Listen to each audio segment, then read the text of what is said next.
जब जनता को लगा कि गलत तरीके से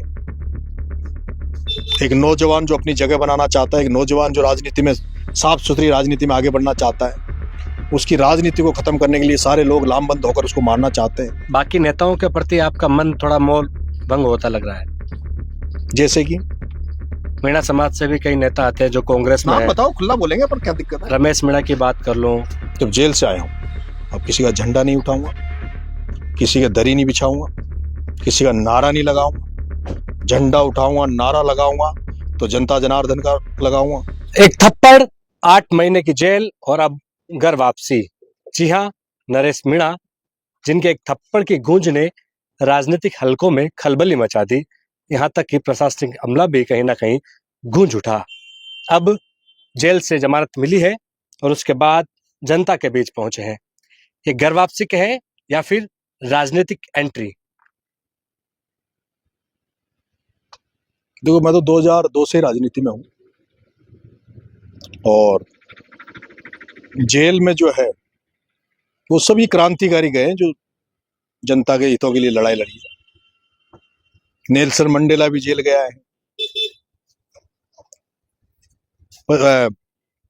बांग्लादेश में हसीना जी जेल गई हैं, गांधी जी जेल गए, भगत सिंह जी जेल में रहे, जेल में ही शहीद हो गए।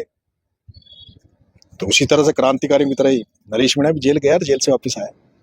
मतलब राजनीतिक यात्रा के लिए एक बार जेल की यात्रा भी बेहद जरूरी मानी जाती है। नहीं, ऐसा नहीं है। आज के युग में जो राजनीति है उसमें अगर कोई जनता के लिए सड़कों पे लड़ाई लड़ेगा तो उसको बहुत जगह जनता के लिए ऐसे भ्रष्ट सिस्टम से लड़ना पड़ेगा जो सिस्टम थानों में है, तहसीलों में है, बड़े लेवल पे है, राजनीति में है। और जब कोई व्यक्ति लड़ता है तो उसको उसकी कीमत भी चुकानी पड़ती है। तो जनता के लिए लड़ रहे हैं तो उसकी कीमत भी चुका रहे हैं। जनता के लिए लड़ाई लड़ना आसान भी नहीं मान। बिल्कुल नहीं है, बहुत कुर्बानी देनी पड़ती है, बहुत दुख झेलने पड़ते हैं, खुद को नहीं, खुद के साथ परिवारजनों को, जो साथी लोग हैं उनको।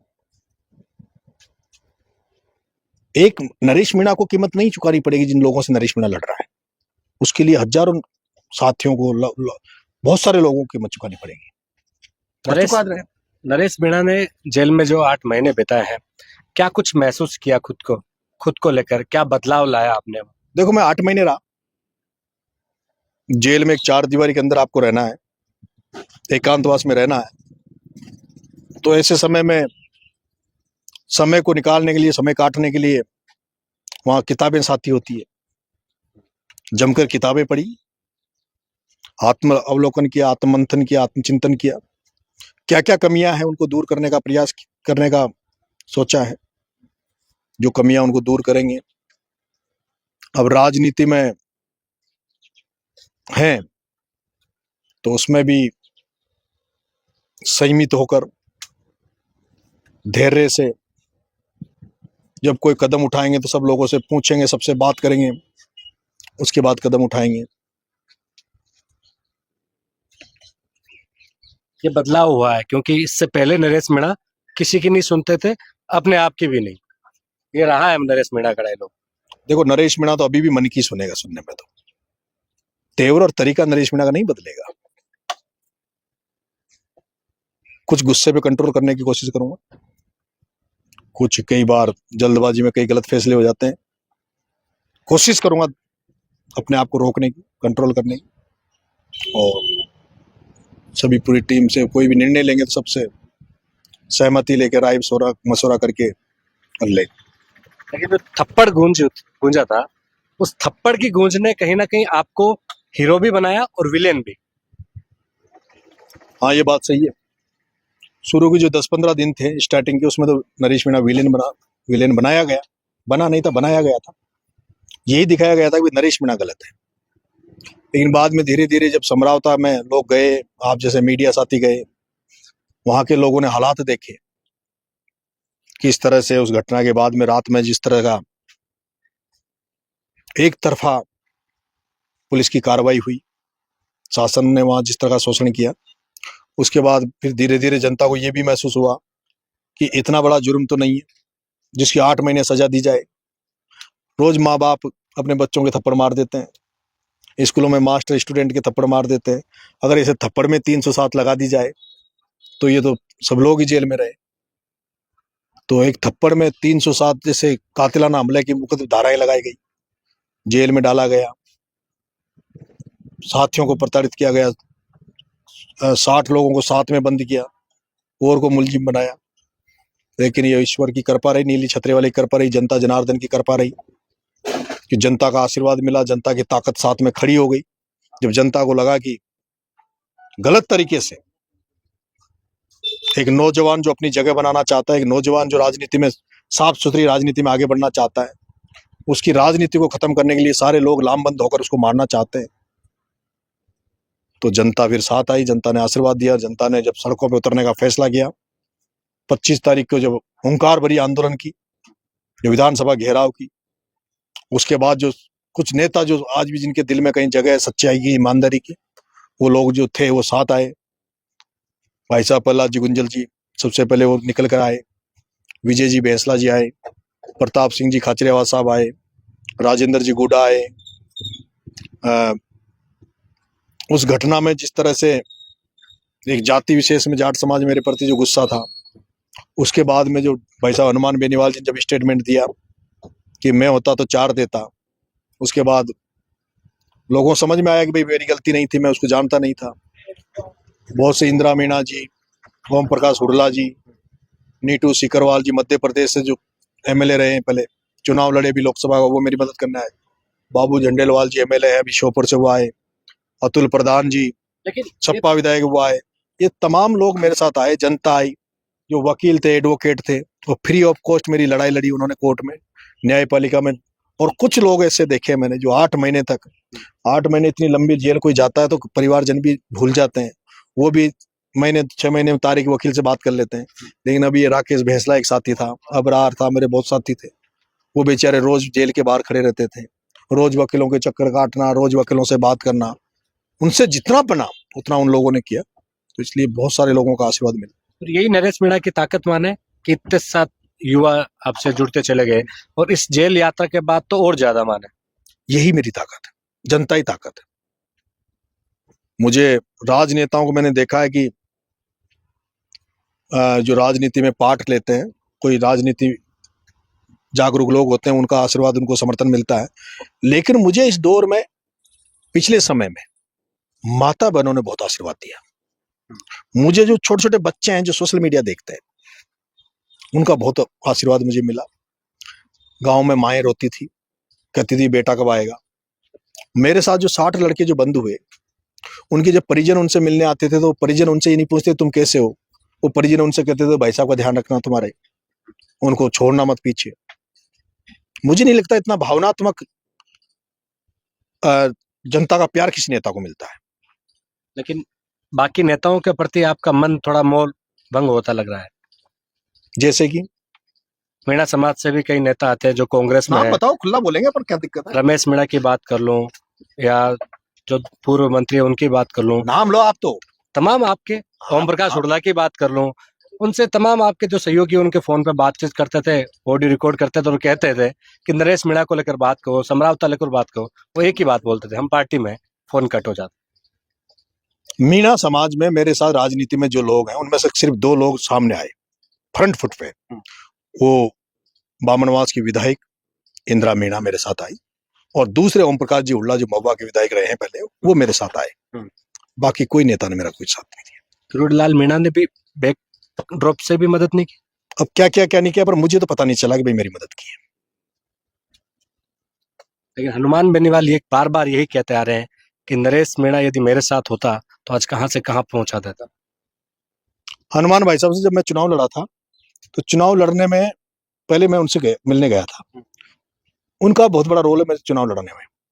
उन भाई साहब ने, हनुमान जी ने मेरे को कहा था कि तू नरेश चुनाव लड़।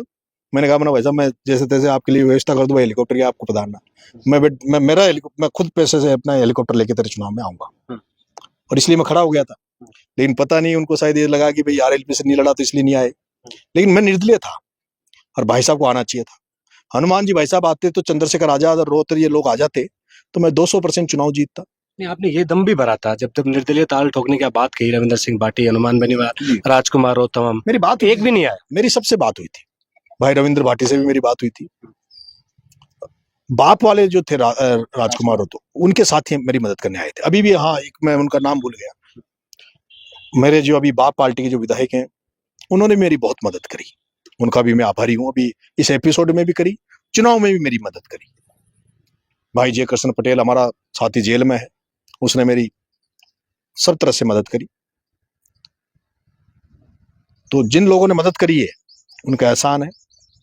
और जो फ्रंट में रहे, जो जिन्होंने ये सब किया, धाराएं लगाने से लेकर नरेश मीणा को 8 महीने तक जेल में डाले रखना, प्रताड़ित करना, परिवार को दुखी करना, समय आएगा जब उनको भी बताएंगे कि समय बदलता रहता है। आज वो राजा है, किसी दिन कोई दूसरा राजा बनेगा। जेल के समय में दूसरे कैदी थे, वो क्या कहते थे आपको लेकर? देखो, मैं 2 जेलों में रहा हूं, टोंक जेल में और बूंदी जेल में। मैं जब गया तो वहां भोजन की बड़ी शिकायत थी, खाने की क्वालिटी की। सरकार की तरफ से जेलों में पूरा राशन दिया जाता है, भरपूर राशन दिया जाता है, लेकिन जैसा राशन जो दिया जाता था उसमें कटौती की जाती थी। मैंने हड़ताल करी जेल में। जेलों में एक नियम है अंदर का, वहां कुछ वीआईपी बंदी रहते हैं जिनको अलग से खाना बनता है, अलग से खाना मिलता है, अलग अलग सेटअप है, अलग अलग बाड़े। मुझे भी वीआईपी कैटेगरी में खाना दिया गया था। शुरू में जब मैं गया, मैंने कहा भाई मैं 400 बंदी है, जो 400 बंदी खाना खाएंगे वही नरेश मीणा खाना खाएगा। मुझे जो सरकार राशन देती है वो सरकार का राशन चाहिए। मैंने हड़ताल करी वहां 4 दिन बिल्कुल भूखा रहा। फिर वहां के जो सुप्रीडेंट साहब थे उन्होंने मुझे मनाया। जब तक मैं रहा हूं तब तक 1 नंबर का खाना टोंक में मिला। वहां कई बंदियों पे, वैसे तो वहां शारीरिक और मानसिक प्रताड़ना देना अलाउ नहीं है जेलों में, लेकिन फिर भी दी जाती है। आपको भी? मुझे तो नहीं दी, मेरे साथ कोई इस तरह का नहीं हुआ, लेकिन दी जाती तो मैंने वो उसका विरोध किया। वरना मैं जब तक जेल में हूं किसी के ऊपर बिना वजह कोई हाथ नहीं उठाएगा, और नहीं उठाया। फिर मैं बूंदी गया, वहां भी जब मैंने देखा तो खाने की स्थिति वही थी। मैंने वहां भी कहा कि भाई मैं जब मेरे पीछे आगे क्या करोगे मुझे नहीं पता, पर मैं जब तक हूं जब तक तो सारे बंदी जो राशन मिलता है वो दो में। और वहां भी वो राशन मेरे जाने के बाद पूरा बढ़िया खाना दिया गया। मुझे खुशी है कि जब भी मैं, जब गार्ड करती थी मेरे को, जब टोंक कोर्ट में लाया जाता था तो जो गार्ड में जो पुलिस वाले रहते हैं वो बताते थे कि भाई बंदी ये कहते हैं, जो बंदी जाते थे उनकी गार्ड में, तो बंदी ये कहते थे कि हम तो ये चाहते हैं कि भगवान करे नरेश मीणा जैसा नेता हर जेल में बंद होना चाहिए, ताकि खाना बंदियों को अच्छा मिले, बंदियों को सुख सुविधा मिले। जेल में बाकी बंदियों को हाथ नहीं उठाने का, लेकिन जो आपने हाथ उठाया था उसको आप कितना सही मानते हैं? मैं उस पर अफसोस करता हूँ। कृत्य उनका भी ठीक नहीं था कि एक सीनियर अधिकारी द्वारा एक छोटे कर्मचारी, जो आंगनबाड़ी की कर्मचारी थी, उसके साथ अभद्रता की जाए, उसको जबरदस्ती पद की धौंस देते हुए ये कहा जाए भाई तुम वोट दो। लेकिन मेरा जो विरोध करने का तरीका था वो ठीक नहीं था, मैं ये मानता हूँ। मेरे को हाथ नहीं उठाना चाहिए था, और उसके लिए मैं अफसोस जाहिर करता हूँ। आगे से कंट्रोल करेंगे इन चीजों। कहीं ना कहीं ये चीज देखी जा रही है कि अब मीणा समाज नरेश मीणा को नेता मान चुका है। देखो, मैं मानता हूं कि भारत में जो पैदा होगा वो किसी न किसी जाति और धर्म में पैदा होगा। ये वैदिक काल, ऋग्वेद काल से चला आ रहा है, रामायण काल, महाभारत काल से चला आ रहा है। और ऐसे में मैं भी, मेरे को सौभाग्य मिला कि मैं मीणा समाज में पैदा हुआ। मैं अपने आप को गौरवान्वित महसूस करता हूँ कि मैं मीणा समाज जैसे लड़ाके समाज में पैदा हुआ हूँ। लेकिन मैं मीणा समाज में पैदा होने के बावजूद भी मैं सर्व समाज का बेटा बनकर रहना चाहता हूँ। मैं ऐसे कर्म करूं जिसे अन्य समाजों में मेरे समाज के प्रति अच्छी सोच बने, पॉजिटिवनेस आए। मैं मेरे समाज के युवा साथियों से, छात्र साथियों, आज जो लोग इस इंटरव्यू सुनेंगे उनसे भी अपील करूंगा कि कभी भी कहीं धड़ियों पे बैठ के, छोटी जगह पे बैठ के इस तरह की जातिवाद की, इस तरह की बात नहीं करें। सब समाजों को साथ लेकर चले। जब कोई व्यक्ति जब हॉस्पिटल में पहुंचता है और उसको जब ब्लड की जरूरत पड़ती है, तब वो ये नहीं पूछता कि किस जाति का ब्लड चाहिए, उसको तब ब्लड चाहिए होता है। जो किसी मरीज को ब्लड चढ़ाना हो तो उसको ब्लड चाहिए होता है, वो किसी भी जाति का हो। जब किसी व्यक्ति को मार्केट में कोई सामान खरीदना तो दुकान नहीं देखता। जब कोई व्यक्ति किसी डॉक्टर के पास इलाज कराने जाता है और कोई बड़ी बीमारी है, तब वो जात का डॉक्टर नहीं देखता, वो देखता है कि कौन अच्छा डॉक्टर है। जो अच्छा डॉक्टर है उसके पास वो जाता है। ये जात पात ये केवल बच्चों को ब्याह कराने के, नाते कराने के सिस्टम है। इनसे ऊपर उठना चाहिए। ठीक है, जो जाति का वही असली बेटा है जो अपनी जाति को ऐसा कर्म करे कि दूसरे लोग उस जाति का उसकी वजह से सम्मान करें। नरेश मीणा अभी भी किसी के चेले हैं या फिर गुरु बदल लिया है? देखो भाई साहब, मैं चेला तो कभी किसी का रहा नहीं, किसी का नहीं, कभी नहीं रहा। हाँ, मैंने सम्मान जरूर किया है। और राजनीति में रहने के लिए गॉड फादर की जरूरत होती है। मैं एक साधारण परिवार, किसान परिवार से पैदा होकर आया हूँ, गांव से उठकर आया हूँ। मेरे घर में तो कोई एमएलए मंत्री तो नहीं थे। अगर एमएलए मंत्री होते तो किसी का झंडा उठाने की जरूरत नहीं पड़ती, टिकट मिल जाता। बड़े होते ही 25 साल की उम्र होते टिकट मिल जाता। लेकिन छात्र राजनीति में रहे, छात्र राजनीति में अच्छा मुकाम पाने के बावजूद भी, सब तरह का आशीर्वाद मिलने के बावजूद भी टिकट नहीं मिले। सोचा कि नेताओं की आका बनाए, किसी को गॉड फादर बनाए, लेकिन सब द्रोणाचार्य थे। सबको राजा का बेटा अर्जुन पसंद था, एकलव्य किसी को पसंद नहीं था। सब अंगूठा कटवाना चाहते थे एकलव्य का। लेकिन अब जब जेल से आया हूं, अब किसी का झंडा नहीं उठाऊंगा, किसी के दरी नहीं बिछाऊंगा, किसी का नारा नहीं लगाऊंगा। झंडा उठाऊंगा, नारा लगाऊंगा तो जनता जनार्दन का लगाऊंगा। ऊपर वाले के, ईश्वर के दरबार में ढोक दूंगा, किसी के दर पे ढोक नहीं दूंगा। जो भी होगा अब जनता जनार्दन के। ये इशारा एक नई राजनीतिक पार्टी के उदय का भी है। अब राजनीति में कल का तो पता नहीं है, कल क्या होगा, क्या परिस्थितियां बनेगी। लेकिन जहां कहीं भी जो जनमानस मेरे से चाहता है, जनता मेरे से जो चाहती है, जो जनता का मन होगा वो मैं करूंगा। जहां वो चाहेगी, जिस प्लेटफॉर्म पे चाहेगी, जिस जगह वो चाहेगी, अगला जो भी फैसला होगा, और जब वो विशेष रूप से पॉलिटिकल फैसला, जब भी मैं कोई राजनीतिक फैसला लूंगा तो इस बार मैं बड़ी सभा करके, बड़ी मीटिंग करके, बड़ी जनता को इकट्ठा करके और सबसे पूछ कर लूंगा। सुगबुगाहट चल रही है कि एक बड़ी रैली को लेकर प्लानिंग की जा रही है और उसमें कई बड़े नेताओं को भी मंच पर बुलाया जा सकता है। ऐसा हकीकत में है या कुछ नहीं? देखो, ऐसा है, बड़ी रैली के लिए आजकल बरसात का समय है, वो डोम फॉर्म लगते हैं, वो लाखों में लगते हैं। मेरे पास व्यवस्था है नहीं। मेरे पास तो जो साधारण टेंट होता है उसकी भी व्यवस्था नहीं है। बड़ी रैली करने के लिए बहुत सारे मंच भी बनाना पड़ेगा, आपको टेंट भी लगाना पड़ेगा। मेरा ख्वाब है लेकिन कि एक तो जो 25 फरवरी को जो विधानसभा घेराव था वो टल गया था। फिर माननीय न्यायालय के आदेश के कारण से जब मेरी रिलीज हुई, जेल से बाहर आया, तो बड़ा जलसा होने वाला था, 2-3 लाख लोग आते जेल पे। वो माननीय न्यायालय के आदेश के कारण वो रद्द हो गया था। अब मेरी इच्छा है कि एक बार तो मैं इस जयपुर में, राजस्थान में ऐसी रैली करना चाहता हूं जिसको हिंदुस्तान देखे कि एक युवा, एक छात्र जिसके पास कोई पद नहीं है, कोई ओहदा नहीं है, लेकिन उसके साथ जनता का इतना आशीर्वाद है। कांग्रेस में जब गए थे महत्वाकांक्षा थी कि कम से कम पद तो हो, कुछ तो हो। देखो, कांग्रेस के हालात तो ऐसी है, एक तरफ तो राहुल गांधी जी कहते हैं कि जातीय जनगणना होनी चाहिए, जातीय जनगणना के बाद में वो कहते हैं कि संख्या के आधार पर प्रतिनिधित्व मिलना चाहिए। राहुल गांधी जी कहते हैं कि 10% लोगों के पास सब कुछ है, 90% लोग खाली आते हैं। दूसरी तरफ राहुल गांधी जी की जो पार्टी है, कांग्रेस पार्टी, उसमें आप ये बता दो मुझे 13% आदिवासी है राजस्थान में। वो जिस मंच पे राहुल गांधी जहाँ सभा करने आते हैं राजस्थान में, क्या उस मंच पे जो पहली जो लाइन होती है, क्या एक भी मीणा नेता दिखता है आपको? मुझे बता दीजिए। आप मुझे ये बता दीजिए कि क्या एक भी नेता मीणा समाज में ऐसा है जो अपने टिकट के अलावा दूसरे की टिकट मांगता हो? राहुल गांधी जी जब इस तरह की बात करते हैं, आज कांग्रेस वेंटिलेटर पे पड़ी है, और वेंटिलेटर पे पड़ी है, आईसीयू में है, और वो जो सांसें चल रही है कांग्रेस की, वो एसटी, एससी और माइनॉरिटी की वजह से है। मेरा जो मानना है, अगर ओरिजिनल वोट बैंक है कांग्रेस का, कोई जो सच्चा वोट बैंक है, वैसे तो पायलट साहब को मुखिया बना दो, पूरा गुजर समाज कांग्रेस को वोट दे देगा। पिछली बार डॉक्टर साहब किरोड़ी लाल जी को मुख्यमंत्री का चेहरा बना दिया बीजेपी ने, तो पूरे मीणा समाज उधर चला गया। जातिवाद के हिसाब से भी राजस्थान में बदल जाता है। लेकिन कांग्रेस का अगर कोई मूल वोट है, कांग्रेस अगर कोई जिंदा है तो एसटी एससी माइनॉरिटी की दम पर है। लेकिन मुझे आप ये बताओ, एसटी एससी माइनॉरिटी को राजस्थान में मिल क्या रहा है? मिल क्या रहा है ये बता दो, आप ही बता दो। आप कहोगे टीकाराम जूली को प्रतिपक्ष का नेता बना रखा है।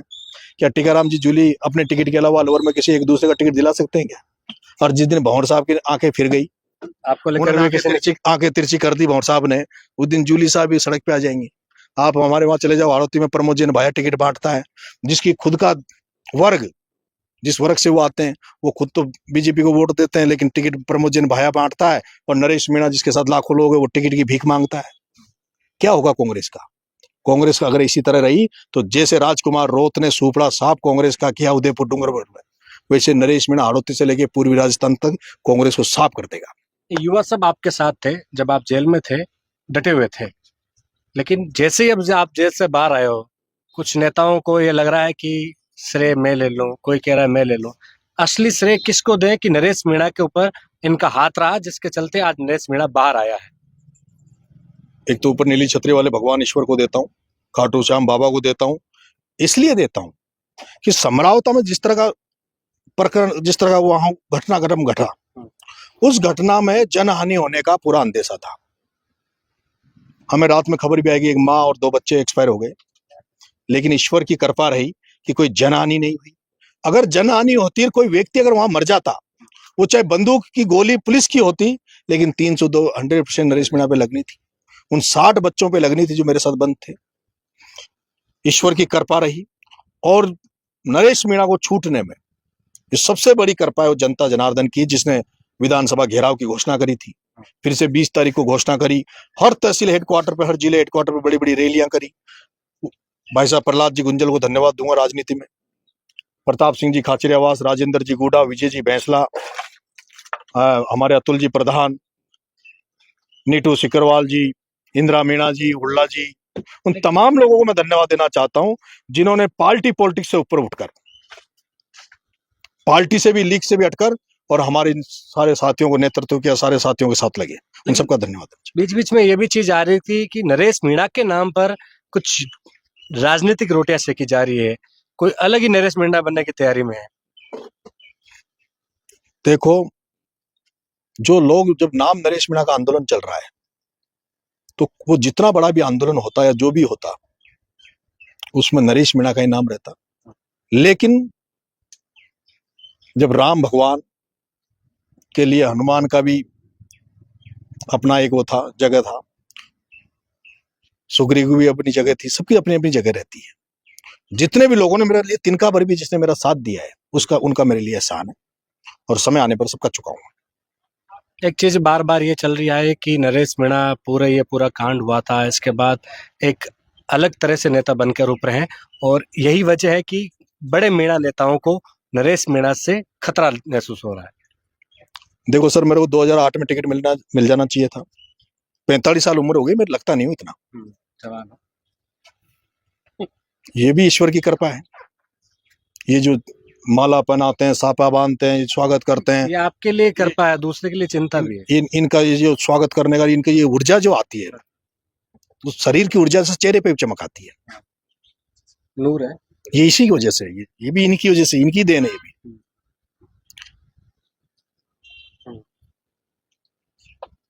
क्या सवाल किया था आपने? यही कि मीणा समाज के बाकी नेताओं को खतरा नरेश मीणा से। देखो ऐसा है, नरेश मीणा चर्चित तो 2004 में भी राजस्थान में हो गया था, जब फ्रंट पेज पे प्रिंट मीडिया में नरेश मीणा की फोटो छपी थी। राजस्थान विश्वविद्यालय के चुनाव बंद हो गए थे, नरेश मीणा जब चुनाव लड़ा तो राजस्थान विश्वविद्यालय के चुनाव बंद हो गए। नरेश मीणा ने 2010 में एक छात्र क्रांति रैली जयपुर में निकाली, तो उसके बाद जयपुर में रैलियां बंद हो गई। उसके बाद राजस्थान में, जयपुर में रैलियां बंद हो गई। नरेश मीणा तो पहले भी नरेश था, लेकिन इस एपिसोड के बाद में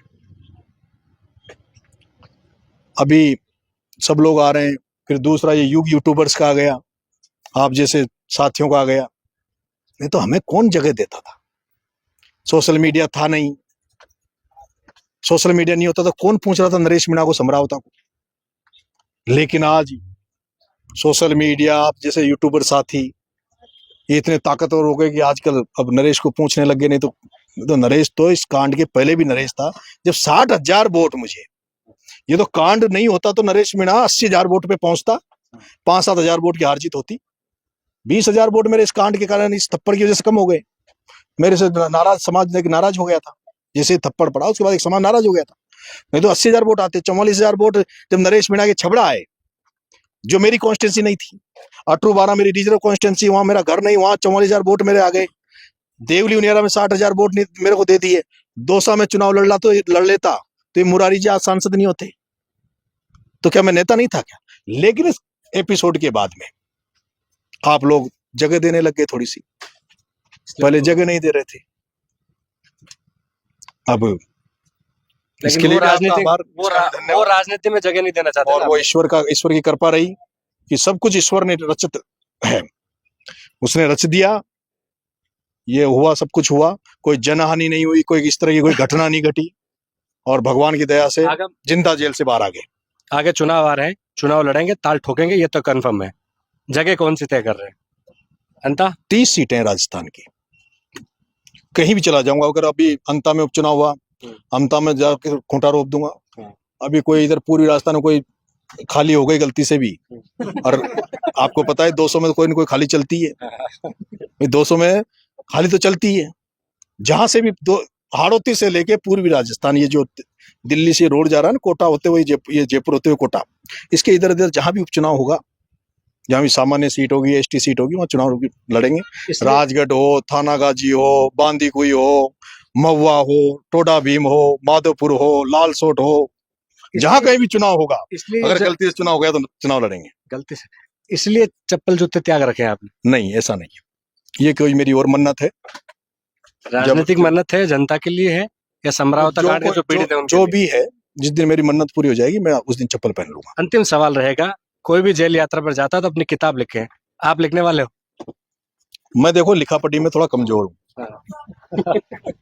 मैंने कभी फॉर्म भी, जब मैं छात्र रहा तो मैं कभी फॉर्म भी नहीं भरता था। मेरा फॉर्म भी कोई साथी भरता था। लेकिन कोई ढूंढेंगे कोई लिखने वाला अच्छा साथी, वो लिखे, और मैं अपना पूरा जीवन परिचय उसको ईमानदारी के साथ, जैसे गांधी ने लिखी थी एक सत्य, उसी तरह ईमानदारी से बताएंगे, और कभी इस तरह का मौका आएगा तो करेंगे। बहुत बहुत शुक्रिया। नरेश मीणा जेल यात्रा के बाद बदले बदले दिख रहे हैं, और यही वजह है कि ये खुद कह रहे हैं कि खुद में थोड़ा बदलाव लाना जरूरी है, लेकिन तीखे तेवर अभी भी नरम नहीं पड़े हैं। कैमरा सहयोगी मनोज के साथ विशाल शर्मा, जयपुर, राजस्थान तक।